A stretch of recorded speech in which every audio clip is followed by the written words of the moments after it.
Ah, bonjour, monsieur. Comment allez-vous?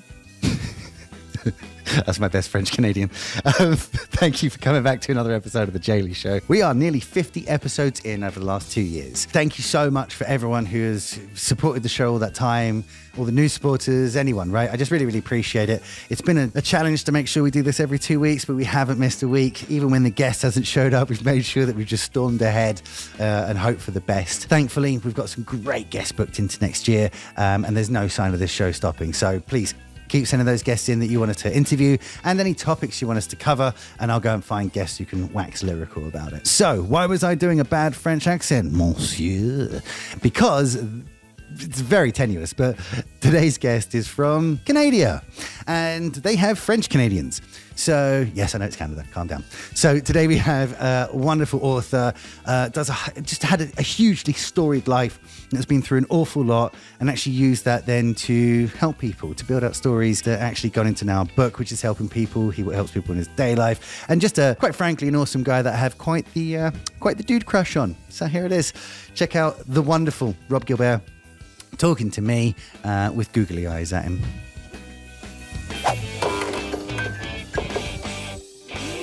And we are live. The first time today we are live, and live is what we are. So thank you so much for joining us, right? This is the last episode of this year's show. Just having a look to make sure everything looks good on the production. It seems relatively live to me. I've got nodding faces staring back at me.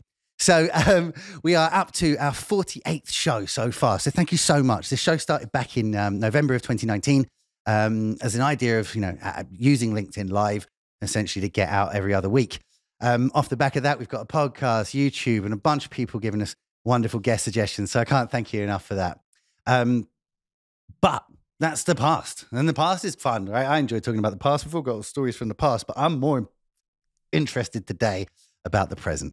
And the present, we have the wonderful Robb Gilbear. Now, Robb's recently released a book, which we're going to get into, depending if we decide to or not, called Die Before They Do.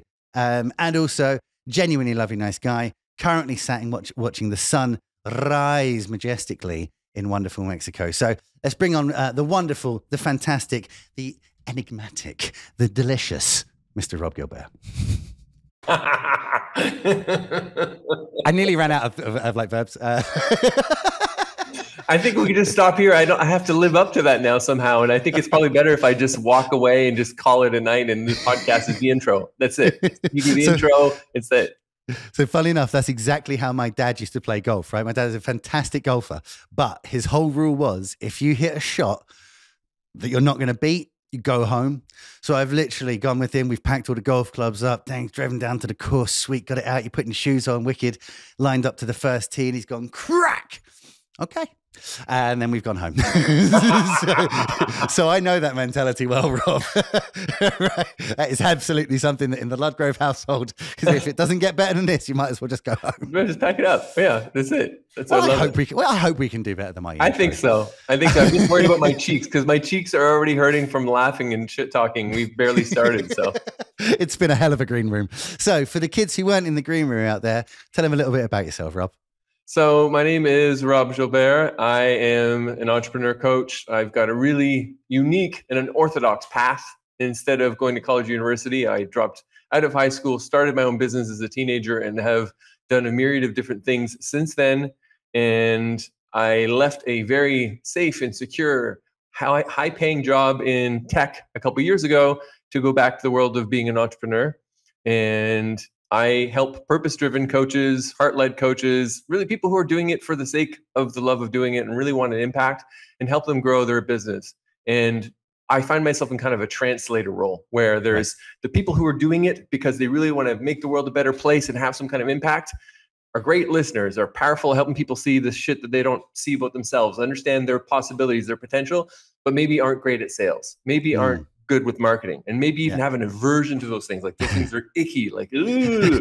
So I find myself playing a translator role where I help people understand and do those things in a way that feels genuine and aligned to them. And I've got the best job in the world. I love it. I love the people I work with. I love the impact that I'm having, and life is good. Now that's an intro, you see. Mine was all hype. That's actually got some value in it. So 3 different career sets. I love that. And let's go back to the one before this. So what were you doing in tech? I was head of people and culture in tech startups. So, yeah.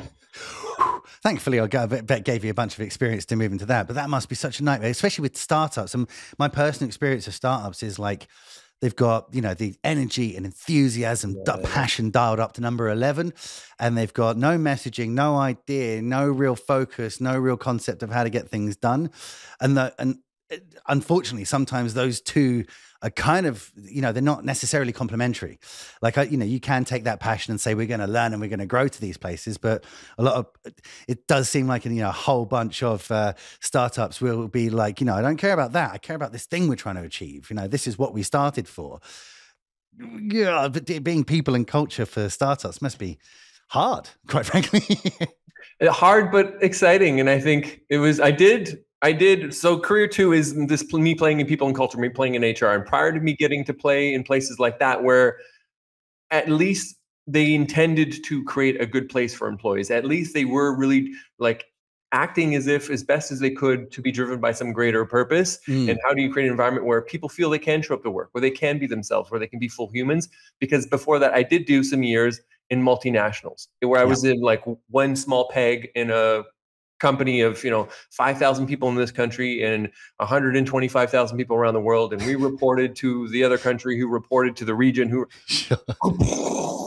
so at least in those environments, while there is that chaos, like we're going to do this at all costs, you feel like you are part of, you can contribute, you can impact, what you say matters. And that was the last place I was smaller and growing, really truly startup. The place before that was a tech company that had been around for a while, but still, the last year I was there, I personally onboarded 250 people in 1 year. We went from 350 to 600 people in 12 months. Wow. Like insane. So you learn a lot, you grow a lot, you get exposed to different things. But yeah, it's not for the faint of heart as far as if you're looking for some kind of balance. I was telling someone yesterday that I just read a book on Amazon. It's like a second book this guy's written called Amazon Unbound. And the first book, apparently, he massively fell out with Bezos because it was a real tell-all kind of book, the first book. And some of the bits in there about, I've forgotten the name, but it's top-down management. No, it can't. It's basically every year they fire the worst performing member of the team. Even if that team is the most successful and most high performing in the company, that team still has to look at who is the worst performing and get rid of them. Wow. That's an old model. There used to be another older American company like GM or one of those like GE. I think whoever used to lead GE in the 60s or 70s had that approach. It was, the bottom 10% gets called every year, doesn't matter. And talk about like leading through fear. And it's like a dictatorship. And that was the thing I read. At one point, a study was done, and 70% of all, and this isn't including like warehouse stuff, right? So just 70% of office-based staff, corporate staff of Amazon had cried at their desk in the last year. And it went down further to say, now this is a company where 80% or something like that is white guys in between, 30 and 45 or something like that. Like, we're not necessarily talking about people who have a ton of problems outside this horrendous working environment. I know that's a massive sweeping statement, but it's literally, it's a group of people who should have the world in their hands. And they're in this environment where they're like, I'm performing really well. So's my team, and I might be fired later this week. It's not just the world is kind of theirs, because I joke sometimes. So I'm tall, white man, speak English well. I have a one syllable name. I have all these things that are going for me that I know the world is constructed in a way that it makes it easier for me at the detriment of others. But also that group you're describing, we've been raised where you don't show emotions, you don't cry, don't be a sissy, suck it up, buttercup. So to think like that those people were crying at their desk, it means like it's bad. And if they're in corporate at Amazon, like that's really high up. Like, there's a lot of levels by the time you get to work at the HQ of Amazon, right? So you're probably a no nonsense, no emotion, no bullshit, worked your way through your career, kicking ass and taking names. And then within the last year, you're like, I can't fucking do this. Because they're priding stuff on it. And it just amazes me because like what I'm trying to build here is a place where people want to get up and come in the mornings. And then I want to help them do really well if they're going to do it all day. And we have had a guest and kind of a friend of the show who is a purpose coach, specifically a scale-up coach. So working with businesses like you were hiring for, where they're taking that jump from 300 seats to 600,000 seats or whatever, right? And he really explained a purpose to me. But one of the things he said the Dalai Lama was asked what the meaning of life is by a really kind of like shitty journalist who was going to be like, all right then, go on in. What's the meaning of life? Go on in, come on. Right. And apparently the Dalai Lama, just like without missing a beat, was like, it's easy to be happy and useful. Right. That's it. And that's really what I want people to be here is I want to be happy at what they're doing and feel useful. Like I want to feel like I know that I have the best day when I'm like, killed it today. Like they couldn't have done that without me. Like I am important. I'm useful in what I've done. Right. And that's all I want to build here. And I can't work out the places that like aren't worried about that first thing. I don't care if they're happy. They just have to be so useful to me. Like surely they're leaving. Surely they're disappearing. Surely they're not actually that they're performing that well. Because I know when I'm not happy, I'm okay at best.